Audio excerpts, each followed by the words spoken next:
వచ్చేది, ఒక ప్రాణవాయువు నింపేది. సార్ ఈ సినిమాకి ఈ రోజున ఇంత బలంగా ఆత్మవిశ్వాసంతో ఉన్నామంటే you are the hero sir. You are the true hero sir for us. Without Keeravaniji's music, this is not Harihar Veeramal. ఈరోజు హరిహర వీరమల్లు బలంగా ఉంది అంటే it's only the dedication and the kind of effort he has put in to the film is truly commendable and truly admirable sir. We're truly grateful to you sir. మధ్యలో వారి నాన్నగారిని కోల్పోయి ఆ సమయంలో కూడా మనస్ఫూర్తిగా ఆయనకి ఆ బ్యాక్గ్రౌండ్ స్కోర్ ఇచ్చినందుకు, సొంత తండ్రిని కోల్పోయి కూడా ఇచ్చినందుకు మరోమారు వారికి ప్రత్యేకంగా కీరవాణి గారి టీంకి, కీరవాణి గారి గాయకులకి, వారి రికార్డింగ్ టీంకి, వారి ఇంజనీరింగ్ డిపార్ట్మెంట్కి, ప్రతి ఒక్కరికి నా హృదయపూర్వక ధన్యవాదాలు.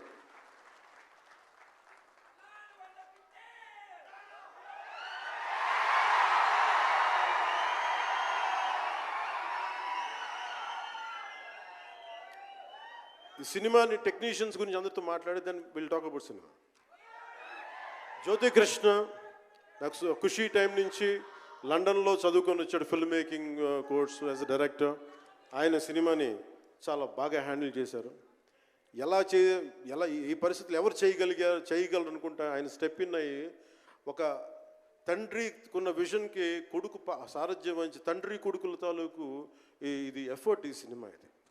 సో మనస్ఫూర్తిగా జ్యోతికృష్ణ గారికి, రత్నం గారికి మరోమారు నా ధన్యవాదాలు చెప్తా ఉన్నాను. అలాగే ఈ సినిమాని ప్రారంభించినప్పుడు జ్ఞానశేఖర్ గారి కెమెరామెన్, ఆయనకి నా మనస్ఫూర్తిగా కృతజ్ఞతలు.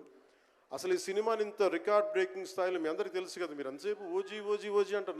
నా సినిమానే ఓజీ బయట వాళ్ళ సినిమా కాదు కదా, మన సినిమానే కదా. కానీ హరిహర వీరమల్లుకి ప్రాణం పెట్టిన ఇంకొక వ్యక్తి ఉన్నారు, ఆయన మనోజ్ పరమహంస. అంటే నాకు టైము, నేను రోజు చెప్పాను 2 గంటలు ఇస్తానని చెప్పాను. నేను అడ్మినిస్ట్రేటివ్ నా దగ్గర ఉంది, ఈశ్వర్ ఖండ్రే గారి లాగా నేను కూడా ఫారెస్ట్ మినిస్టర్, దాంతోపాటు పంచాయతీ రాజు ఉంది. వీటన్నిటి మధ్యలో నేను ఇవ్వగలిగేది 7 నుంచి 9 2 గంటలు ఇస్తాను, మీకు ఏం చేస్తున్నారో చేసుకోండి. వారానికి 5 రోజులు ఇచ్చేవాడు. ఈ 5 రోజుల్లో దాన్ని చాలా పగడ్బందీగా ప్లాన్ చేసి మంగళగిరిలో ఉన్న జనసేన పార్టీ ఆఫీస్ నుంచి 2 గంటల ఒక కూతవేటు దూరంలో ఉన్న నా సన్నిహితులు, నా మిత్రులు రమేష్ లింగంనేని గారి మిడ్ వ్యాలీ స్టూడియో, వాళ్ళ స్థలం ఉంటే దాన్ని మిడ్ వ్యాలీ స్టూడియోస్గా మార్చేసి అక్కడే సెట్స్ చేసాం. మొత్తం మేజర్ వర్క్ అక్కడే చేసి దాని స్పెషల్ ఎఫెక్ట్స్ చేసాం. ఇలాంటివన్నీ సహకరించినందుకు, చేయగలిగిన సత్తా ఉన్న మనోజ్ పరమహంస గారికి మనస్ఫూర్తిగా నా ధన్యవాదాలు. అలాగే ఎగ్జిక్యూటివ్ ప్రొడ్యూసర్ దయాకర్ రావు గారికి, అలాగే ఆర్ట్ డైరెక్షన్కి చేసిన తోట తరుణి గారికి,